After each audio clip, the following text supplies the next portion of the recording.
reorganized my spare room. There was just too much in here. Nearly everything I had in my previous apartment was in this room. Many things were still packed in boxes, ready for my next move. I had not really settled in. I thought I was moving again.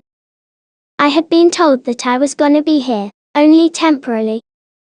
But now, it seems like it's gonna be long term.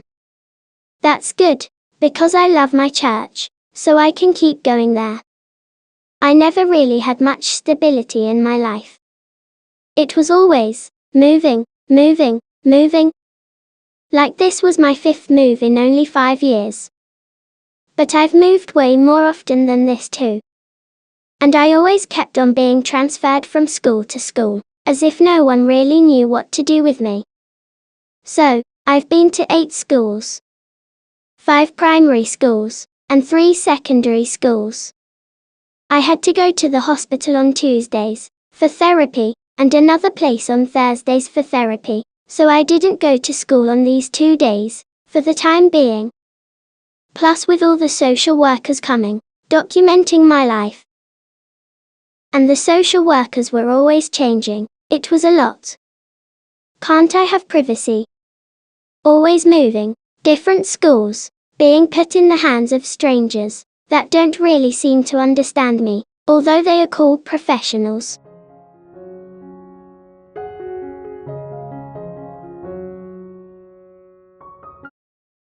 For the past few years, I often asked Jesus, where is my home? Where do I belong? Where will I end up?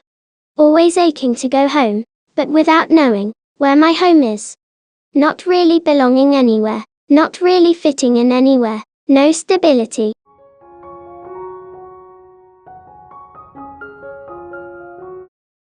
Here, I have space to draw, do art, and put the keyboard on, if I want to play it.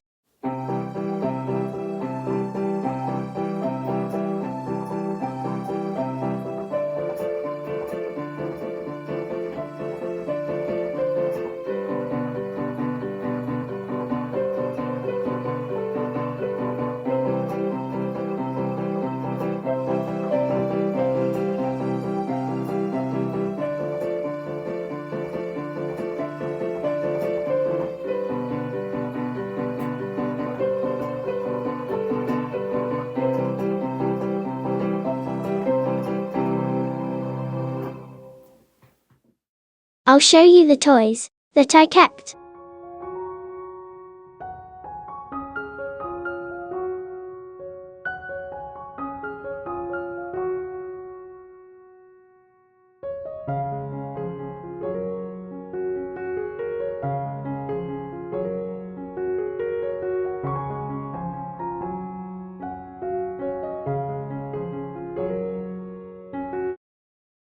When I was 3 years old, I came very close of being put in a mental institution. I had lots of problems. I didn't cope with daycare changes. I had odd repetitive behaviors, meltdowns to the point of passing out, and many problems. Today you wouldn't see all this as a problem, but as autism. But back then, they knew I was odd and different, and struggled, but didn't know what was going on. So, institutionalization was mentioned. Although this didn't happen then, later on, they thought I had schizophrenia, which I don't have, but they thought so, so I ended up being put at a mental health hospital. This was very traumatic, and I wish it wouldn't have happened. I thought the doctor wasn't nice, and didn't understand me. My music stuff. Drawings.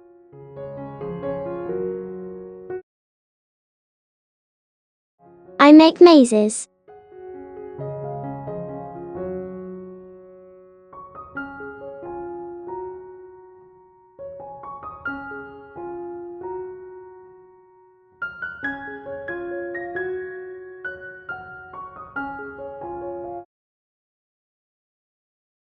Braille blocks.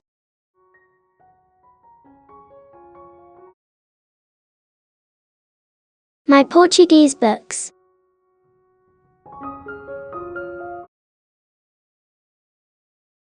Portuguese vocabulary flashcards. Portuguese verbs. Sensory toys. Headphones. To reduce noise, for music. I will add more sound timers in here too. A 5 minutes, and a 20 minutes. My sound timers would mostly be for Portuguese, or music practice. This is a reward chart, so for example, 5 stars, then break. Sound timers are quiet. They don't do tick-tack, and they don't ring. Other timers would annoy me. I have more floor space now, for games. This is snakes and ladders, multiplication style. I invented this.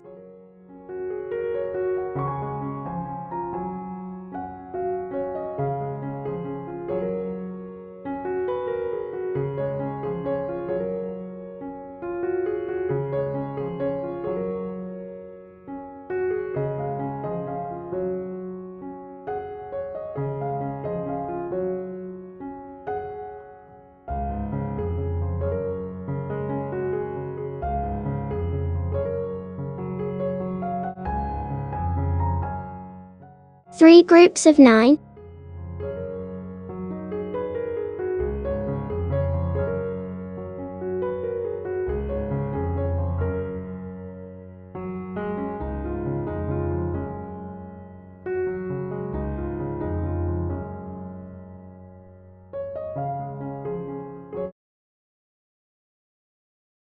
At this table, I like to practice my Portuguese verb conjugation.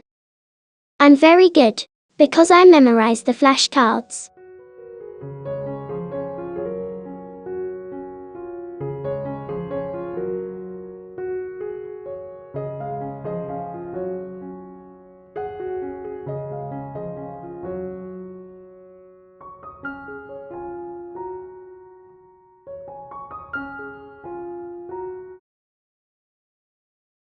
I have my lunch box, with snacks for the day, while my mom and Andy are at work. My lunch is still in the fridge. I will go warm it up in the microwave later. The lunch box is only snacks. The strawberries, nuts, and yogurt is for my morning snack.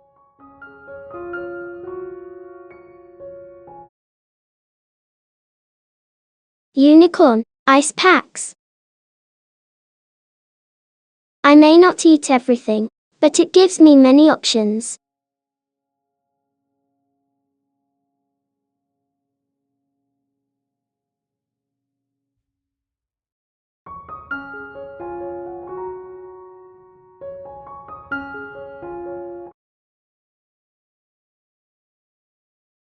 I like my airplane spoons.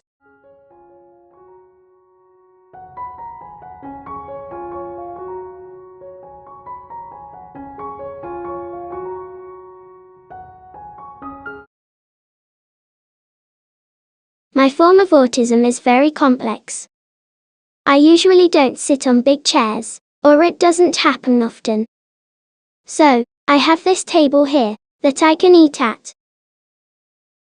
Or I may just sit on the floor and use a little chair as a table. This room is now much more functional, peaceful, and calm. I enjoy being in here now. But I used to avoid this room, as it was more of a storage room. But now, it's nice to be in here. Will I ever be fully independent? No, probably not. It's very unlikely. I have attempted to live in my own apartments, but it has never really worked out. We'd all get burned out. I didn't have all the support and services that I would need to make living in my own place a possibility. I had meltdowns nearly each day, multiple times daily, and depressive episodes, out of not being able to cope with life in my own apartment. I wasn't functioning when I was alone. My mom has been fighting the system, on and off, since I was 19 years old. But now, at 30, still nothing. I'm alone all day, while she's at work. I wish I wouldn't be always alone like this, but it is how things are turning out for me. I'm autistic level 3, which means severe. I have many challenges that affects independence, but that's okay. I don't need to be fully independent. I don't need to get forced and pushed to function in a world that is not made for me. There is nothing wrong with requiring and needing assistance and guidance. There is nothing wrong with living with your parents forever, and then with your siblings. I rely on other people a lot to get by and function, elsewise, I'm lost and confused. But they rely on me for prayers. So, you see, we all need each other. To realize that I can't do everything by myself, and to accept my limitations, and to accept that I need assistance and guidance, is a great way to practice humility. Jesus said, "Let the children come to me." Jesus loves when we can become simple and humble, like little children, and to trust in Him as a child would. Saint Therese knew that she didn't need to grow up, but that she had to become more and more weak and little like a child. My vocation, or purpose in life is similar. I can't offer big things to Jesus, I'm not a genius, and I'm not a big theologian. But I can offer Him childlike simplicity. I'm often younger in my head, and I usually see myself as a child, not as an adult. If I cross over to the adult world, I'm just confused and miserable, and I can't cope. Since I see myself as a child, this is why, in many of my videos, I often use the words, kids with special needs, or autistic kids, rather than saying autistic people, or people with special needs. My interests are usually younger, and I often need people to hold my hand to walk with me. But that's okay. Because Jesus is holding my hand through you, and you are learning to be like Jesus by taking care of me. You are to me like Jesus when He was big, and I am to you like Jesus when He was little. I will probably always remain like a little girl, incapable of handling big things, needing assistance and guidance, never be fully independent, but that's okay. Because we can grow in graces and virtues together by relying on each other. You need me just as much as I need you. I am finally home. I have finally arrived at home. Because, finally, I can remain little. Thanks for accepting my limitations.